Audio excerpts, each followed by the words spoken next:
Salam damai sejahtera di dalam Tuhan kita Yesus Kristus. Shalom, selamat pagi dan semangat pagi.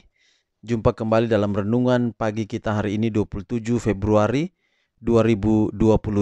Dan sekaligus oleh karena ada kendala untuk mendoakan permohonan doa, maka setelah renungan ini saya akan mendoakan beberapa usulan doa yang telah diusulkan, yaitu dari Tasya, kemudian dari Mona Lisa Jami, kemudian dari Maya Rina Silain, kemudian dari Yahya Wibowo dan juga Roy Lodarmase. Setelah renungan ini kita akan doakan sekaligus. Sekali lagi renungan pagi kita hari ini 27 Februari 2022 dengan judul Saling Mengasihi. Sebelum kita lanjutkan, mari kita berdoa. Bapa kami dalam sorga, puji dan syukur kami persembahkan kepadamu atas kesempatan yang indah di pagi ini untuk mendengarkan pekabaran firman Tuhan. Biarlah firman-Mu boleh menjadi berkat dalam hidup kami, akan menjadi penuntun bagi kami, akan mengubah kehidupan kami sesuai dengan setiap rencana Tuhan. Terpujilah nama Tuhan, dalam nama Yesus kami telah berdoa. Amin. Sekali lagi renungan kita hari ini 27 Februari 2022 dengan judul Saling Mengasihi. Dan ayat firman Tuhan Efesus 5 ayat 2, dan hiduplah di dalam kasih sebagaimana Kristus Yesus juga telah mengasihi kamu dan telah menyerahkan dirinya untuk kita sebagai persembahan dan korban yang harum bagi Allah. Sekali lagi Efesus 5 ayat 2, dan hiduplah di dalam kasih sebagaimana Kristus Yesus juga telah mengasihi kamu dan telah menyerahkan dirinya untuk kita sebagai persembahan dan korban yang harum bagi Allah. Jadi hendaklah kita hidup di dalam kasih. Dalam Yohanes pasal 13 di sana juga memberitahukan kepada kita bahwa Yesus ketika memimpin upacara perjamuan kudus, Yesus membasuh kaki murid-murid dan dia katakan kepada murid-murid, kamu harus saling membasuh. Mengapa? Upacara perjamuan kudus harus diawali dengan pembasuhan kaki. Oleh karena itu adalah simbol kepada saling mengasihi yang diharapkan Allah untuk terjadi dalam kehidupan kita. Jadi kalau kita mau merespon cinta Allah, hendaknya kita saling mengasihi satu dengan yang lain di antara kita di atas dunia ini. Kita tidak perlu memulai dengan mencoba mengasihi satu sama lain. Kasih Kristus di dalam hati itulah yang dibutuhkan. Jadi pertama-tama saudara, bukan kita saling mengasihi, tapi kasih Kristus harus ada di dalam hati kita. Ketika diri terbenam di dalam Kristus, kasih sejati muncul secara otomatis atau secara spontan. Jadi saudara lihat, kalau kasih Kristus ada dalam hati kita, maka untuk mengasihi orang di sekeliling kita itu akan muncul secara spontan. Dengan kesabaran kita akan menaklukkan. Kesabaran dalam pelayananlah yang membawa ketenangan bagi jiwa. Melalui kerja keras yang rendah hati, rajin, dan setia, itulah kunci kesejahteraan Israel. Kata-kata kasih dan dorongan akan berpengaruh lebih banyak untuk menundukkan temperamen yang kasar dan watak yang keras daripada upaya mencari-cari kesalahan dan kecaman yang engkau timpakan kepada orang yang bersalah. Pesan dari Guru Agung harus dinyatakan dalam rohnya. Satu-satunya keamanan kita adalah menjaga pikiran dan dorongan hati kita di bawah pengendalian Guru Agung.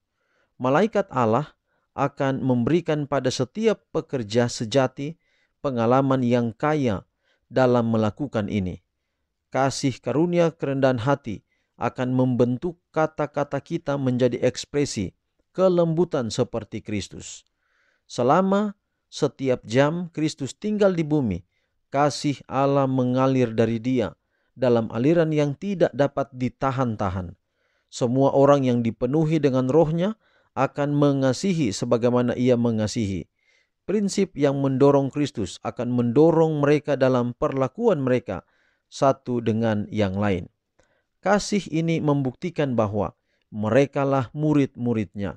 Bila manusia bersatu padu bukannya oleh paksaan atau kepentingan diri sendiri, melainkan oleh kasih, Mereka menunjukkan pekerjaan suatu pengaruh yang melebihi setiap pengaruh manusia. Di mana kesatuan ini ada, ternyata bahwa peta Allah sedang dikembalikan dalam manusia, bahwa suatu prinsip hidup yang baru sudah ditanamkan. Kita ingat dalam kitab Kejadian, manusia diciptakan segambar dengan Allah. Segambar artinya bahwa kita sekarakter dengan Allah. Dan kalau kita diciptakan segambar dengan Allah dalam karakter, dalam tabiat, maka itu artinya bahwa di dalam diri kita ada kasih.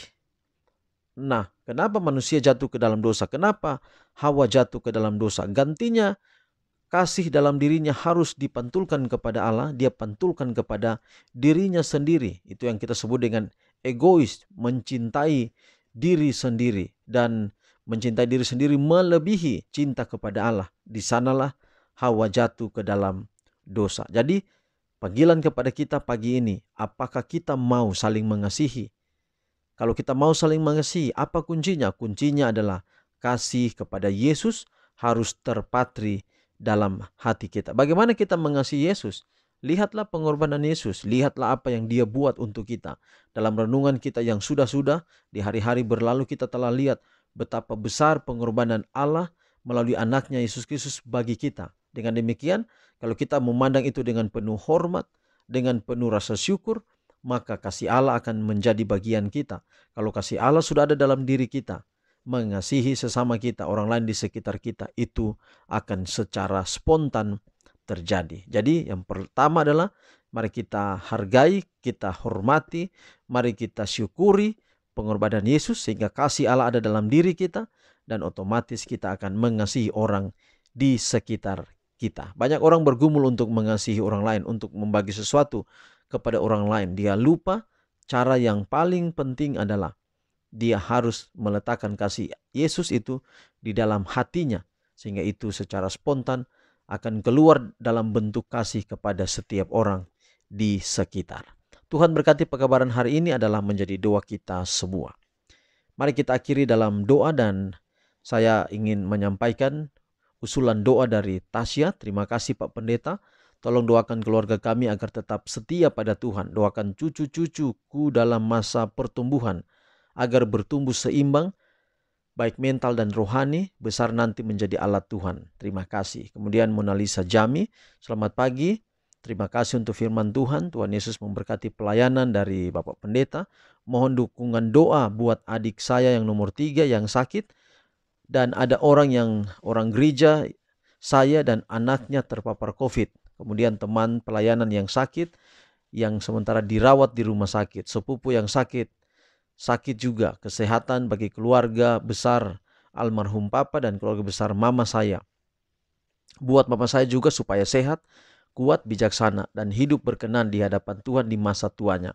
Buat para pemimpin dan rekan-rekan kerja di mana kakak adik, ponakan-ponakan dan juga saya bekerja. Mampukan kami menjadi berkat bagi tempat bekerja. Dari Mona Lisa Jami. Kemudian dari Maya Rina Silain, terima kasih untuk sabda firman Tuhan. Shalom dan selamat pagi. Terima kasih untuk doa dari Bapak Pendeta. Kami butuh doa berkat dari Pak Pendeta. Mohon doakan kami Pak untuk bisa menjalankan pekerjaan dengan baik. Mohon doakan agar Tuhan menjamah hati orang-orang yang mau menjatuhkan saya dalam pekerjaan saya. Kemudian dari Bapak Yaya Wibowo, Shalom pagi semua dan Bapak Pendeta bersama tim. Tuhan Yesus telah mengorbankan dirinya di kayu salib sehingga terbebas dari belenggu dosa. Namun kita masih saja melakukan pelanggaran dan tidak menurut kehendaknya. Jadi kita doakan agar renungan ini boleh jadi berkat. Kemudian dari saudara Roy Lodarmasi, tolong doakan Bapak Leo Ale Tereng dalam pergumulannya, minta didoakan di Asmat, Kabupaten Agas. Baik, itu yang akan saya doakan, usulan doa, nama-nama yang mengusulkan, dan isinya telah saya bacakan tadi. Mari kita tunduk kepala dan kita berdoa. Bapa kami dalam sorga, Allah yang penuh kasih, terima kasih untuk pekabaran firman Tuhan yang indah yang sudah kami dengar pagi ini. Biar dapat merubah hidup kami, bahwa kalau kami mau mengasihi orang lain di sekitar kami, kasih Allah harus terpatri di hati kami, yaitu kami dengan jujur menerima pengorbanan Yesus bagi kami.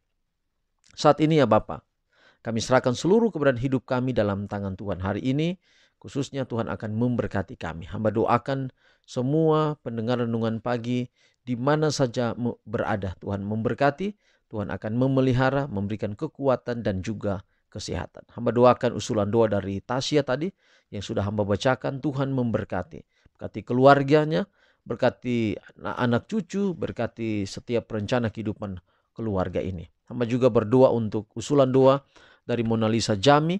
Tuhan memberkati usulan-usulan doa, termasuk adiknya yang nomor 3 sedang sakit, dan juga teman pelayanan, serta keluarga besar, papa, dan juga keluarga besar mamanya. Tuhan memberkati. Ponakan-ponakan dalam pekerjaan juga Tuhan memberkati. Hamba juga berdoa untuk usulan doa dari Maya Rina Silain. Tuhan memberkati usulan doanya. Tuhan akan mendengarkan, Tuhan akan menjawab setiap pergumulan. Begitu pula dengan Bapak Yahya Wibowo. Tuhan memberkati usulan doa juga dari Roy Lodarmasi dengan memohon doa untuk Bapak Leo Ale Tereng. Tuhan berkati, pelihara di Asmat Kabupaten Agas. Tuhan akan turut campur tangan yang berada di Papua sana. Tuhan memberkati setiap pergumulan kami hari ini. Sekali lagi kami sudah berdoa dalam nama Yesus Tuhan dan Juru Selamat kami. Amin. Demikian pekabaran hari ini dan juga doa kita. Apabila saudara punya usulan doa juga saudara boleh usulkan di kolom komentar. Dan biarlah saudara juga jangan lupa untuk terus membagikan pekabaran ini kepada orang lain, sehingga banyak orang semakin terberkati. Sampai jumpa besok. Shalom.